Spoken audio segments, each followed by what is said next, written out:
ಯೇಸು ಬಿರುಗಾಳಿಯನ್ನು ನಿಲ್ಲಿಸಲು ಎದ್ದಿಲ್ಲ.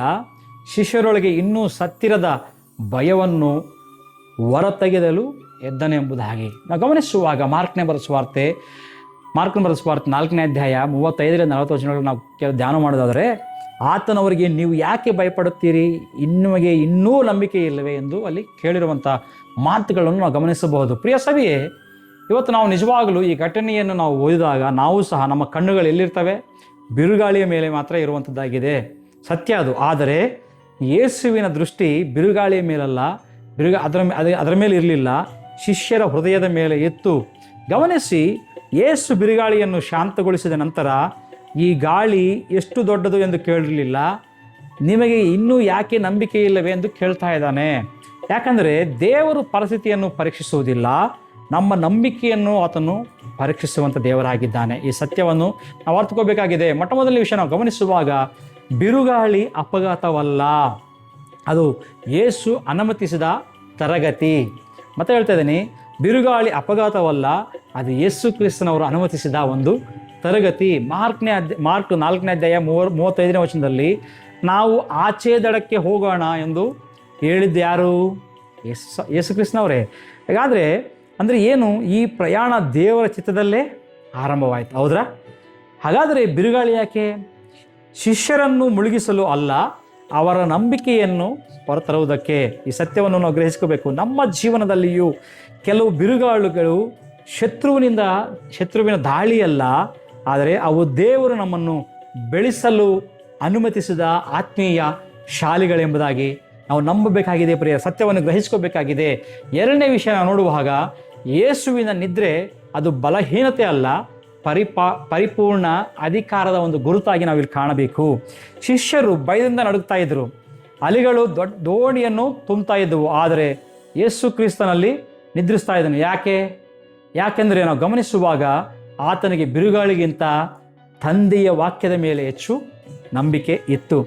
ಆತನು ಈಗಾಗಲೇ ಹೇಳಿದ್ದು ನಾವು ಆಚೆ ದಡಕ್ಕೆ ಹೋಗೋಣ ಎಂಬುದಾಗಿ ಆತನು ಹೇಳಿದ್ದಾನೆ.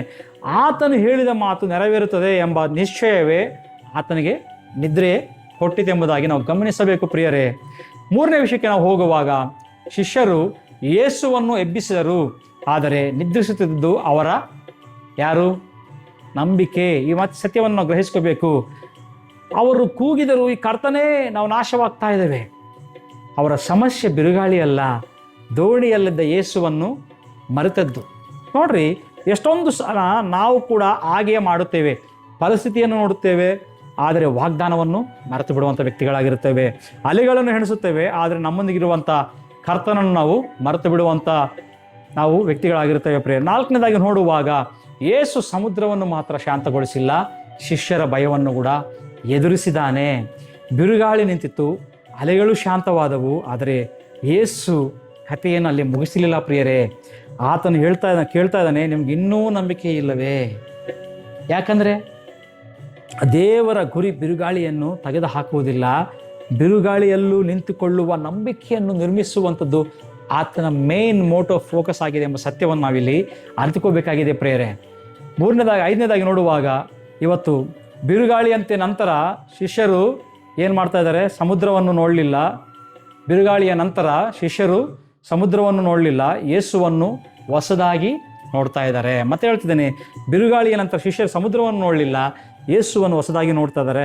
ಅವರು ಹೇಳಿದರು, ಈತನು ಯಾರು? ಗಾಳಿಯು ಸಮುದ್ರವು ಈತನಿಗೆ ವಿಧೇಯವಾಗ್ತಾ ಇದ್ದಾವೆ ಎಂಬುದಾಗಿ. ಗಮನಿಸುವಾಗ ಪ್ರಿಯರೇ, ಅವರು ಹೇಳ್ತಿರುವಂಥ ಮಾತು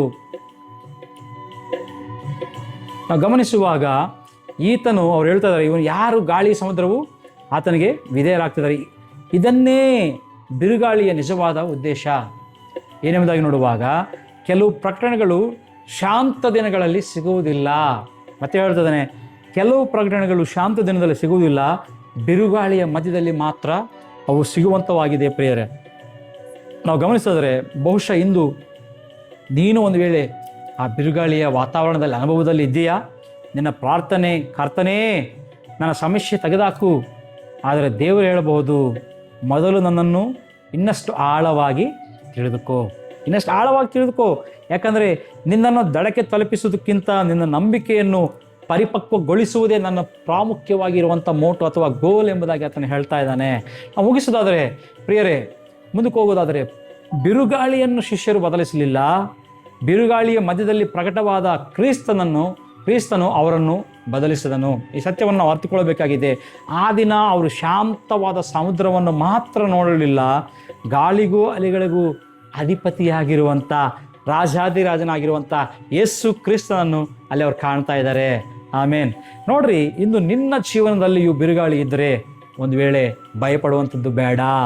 ನಿನ್ನನ್ನು ರಕ್ಷಿಸುವುದು ಶಾಂತವಾದ ಸಮುದ್ರವಲ್ಲ, ಅಥವಾ ನಿನ್ನ ದೋಣಿಯಲ್ಲಿರುವ ಯೇಸು ಕ್ರಿಸ್ತನು ಮಾತ್ರ ಎಂಬ ಸತ್ಯವನ್ನು ಗ್ರಹಿಸ್ಕೋಬೇಕು. ಈ ದಿನ ಹೀಗೆ ಪ್ರಾರ್ಥಿಸು, ಕರ್ತನೇ, ನಾವು ಗಮನಿಸುವಾಗ ಈ ಕರ್ತನೇ, ನನ್ನ ಬಿರುಗಾಳಿಯನ್ನು ಮಾತ್ರ ಶಾಂತಗೊಳಿಸಬೇಡ, ನನ್ನ ಭಯವನ್ನು ಶಾಂತಗೊಳಿಸು. ನನ್ನ ಪರಿಸ್ಥಿತಿಯನ್ನು ಮಾತ್ರ ಬದಲಿಸಬೇಡ, ನಿನ್ನ ಮೇಲೆ ಅಚಲವಾದ ನಂಬಿಕೆಯನ್ನು ನನಗೆ ಕೊಡು. ಬಿರುಗಾಳಿಯ ನಂತರ ನನ್ನ ಸಮಸ್ಯೆ ಎಷ್ಟು ದೊಡ್ಡದಿತ್ತು ಎಂದು ಅಲ್ಲ, ಆದರೆ ನನ್ನ ದೇವರು ಎಷ್ಟು ಮಹಾನ್ ಎಂಬುದನ್ನು ಸಾಕ್ಷಿಯಾಗಿ ಹೇಳುವ ಜೀವನವನ್ನು ನನಗೆ ಕೊಡು ಎಂಬುದಾಗಿ ಹೇಳುವುದಾದರೆ ಖಂಡಿತವಾಗಿಯೂ ನಮ್ಮ ಜೀವನದಲ್ಲಿ ಎಷ್ಟೇ ಎಂಥ ಬಿರುಗಳಲ್ಲಿ ಬರಬಹುದು. ನಿನ್ನ ಉದ್ಯೋಗ ಸ್ಥಳದಲ್ಲಿ, ನಿನ್ನ ವ್ಯಾಪಾರ ಸ್ಥಳದಲ್ಲಿ, ನಿನ್ನ ವೈಯಕ್ತಿಕ ಜೀವನದಲ್ಲಿ, ನಿನ್ನ ಕೌಟುಂಬಿಕ ಜೀವನದಲ್ಲಿ ಯಾವುದೇ ಬಿರುಗಾಳಿಗಳು ಬಂದರೂ ಸಹ ಆತನ ಒಂದು ಸನ್ನಿಧಿ, ಆತನ ಮೇಲೆ ಭರವಸೆ, ಆತನ ಮೇಲೆ ಅದನ್ನು ಆತುಕೊಳ್ಳುವುದಾದರೆ ಖಂಡಿತವಾಗಿಯೂ ನಮ್ಮನ್ನು ಆಚೆ ದಡಕ್ಕೆ ಸೇರಿಸುವಂಥ ಶಕ್ತಿಯುಳ್ಳ ದೇವರನ್ನು ಇವತ್ತು ಹೊಂದಿಕೊಂಡಿದ್ದೇವೆ. ಹಾಗಾದರೆ ಆತನ ಮೇಲೆ ನಾವು ಆತುಕೊಳ್ಳೋಣ. ದೇವರು ತಾನೇ ನಮ್ಮನ್ನು ಆಶೀರ್ವಾದ ಮಾಡಲಿ. ಆಮೇನ್.